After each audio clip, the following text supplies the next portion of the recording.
ភាសាតំណាក់តំណងមីងចេញវីដេអូមួយនេះសម្រាប់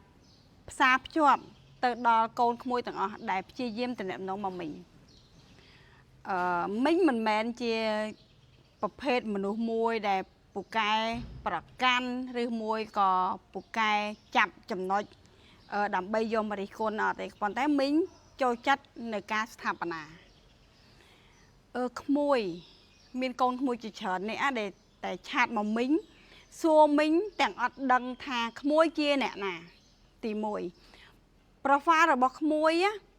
បិទរូបដាក់រូបតុក្កតាដាក់រូបផ្កាខ្លះក៏ភ្លូពណ៌ខ្មៅចោលតែម្ដងហើយពេលដែលរាល់សំណួរដែលក្មួយសួរមីងមីងអត់ដែរឆ្លើយទេពីព្រោះអីសំណួរទាំងអស់ហ្នឹងមីងមិនដឹងឆ្លើយទៅជាមួយបុគ្គលមួយណាមីងលើកទឹកចិត្តឲ្យកូនក្មួយថាបើសិនជាសំណួរហ្នឹងក្នុងន័យបច្ចេកបច្ចាឬមួយសំណួរចេញពីចិត្តក៏ដោយសួរជ្រៅសួររាក់ឬមួយក៏សួរយ៉ាងណាក៏ដោយវាក្តៅវាត្រជាក់បែបណាក៏ដោយ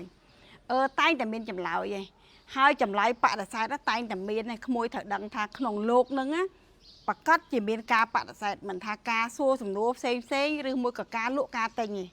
ត្រូវតែជួបការបដិសេធដែរក៏ប៉ុន្តែបដិសេធដែលសមស្របនឹងថ្លៃថ្នូរបំផុតអញ្ចឹងដើម្បីអំពីការបដិសេធដ៏សមស្របហើយថ្លៃថ្នូរតើតែយើងចាប់ផ្ដើមអំពីរបៀបក្នុងការថ្លៃថ្នូរដូចគ្នា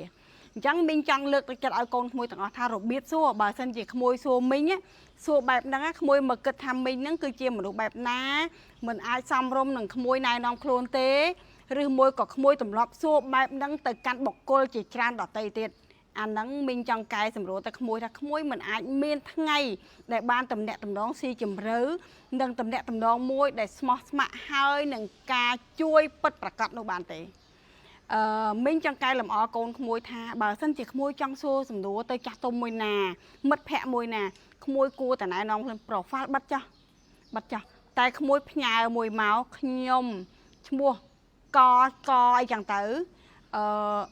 ទីលំនៅនៅកន្លែងនេះសូមអធិស្ឋានសូមសួរមីងសួរបងសួរប្អូនសួរពូសួរមីងអីចឹងទៅពីព្រោះអីពីព្រោះក្មួយឲ្យបានតាំង profile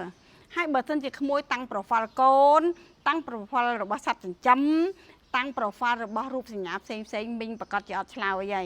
អញ្ចឹងសូមឲ្យក្មួយកែប្រែឡើងបើសិនជា profile ក្មួយមិនអាចដាក់បានទេក្មួយត្រូវផ្ញើរូបថតមួយសន្លឹកជាអត្តសញ្ញាណថាក្មួយគឺជាបុគ្គលពិតជាមនុស្សពិតមិនមែនជា account fake ទេ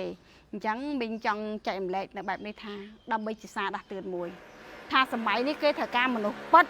មនុស្សស្មោះត្រង់មនុស្សដែលទទួលខុសត្រូវនៅលើអ្វីដែលខ្លួនបានធ្វើអូខេ